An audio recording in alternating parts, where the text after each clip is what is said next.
İçimde boğuldu bütün arzular, beni yaman yordu iz görmüş yollar. Hayallar ardınca yürügükçe mən, onlar uzak gezip yürüdü menden.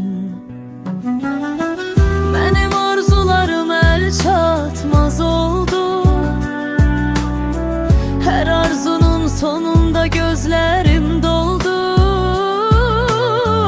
Yalancı vedler yordukça yordu, hıçkırtı qəhər sesimi boğdu. Birini yaşayıp hiç sevinmedim, arzumun üzüne gülebilmedim. Xəlvəti ağladım, hirsimden güldüm, onların hamısını qəbimə gömdüm.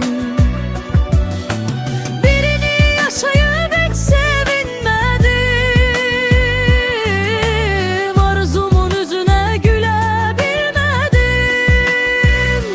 Xəlvəti ağladım, hirsimden güldüm, onların hamısını qəbimə gömdüm.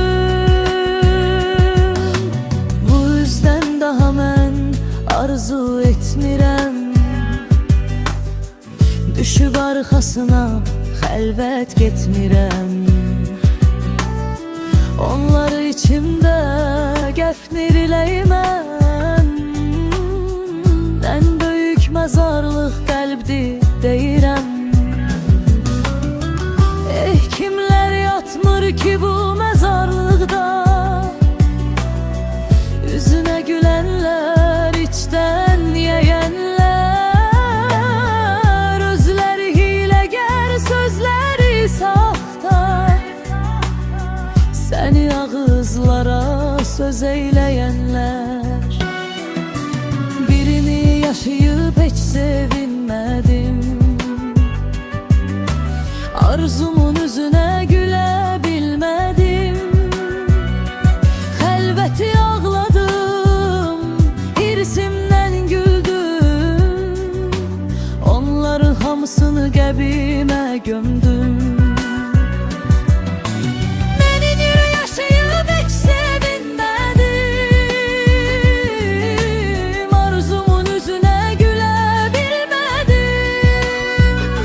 Xəlvəti ağladım, hirsimden güldüm, onların hamısını qəbimə gömdüm.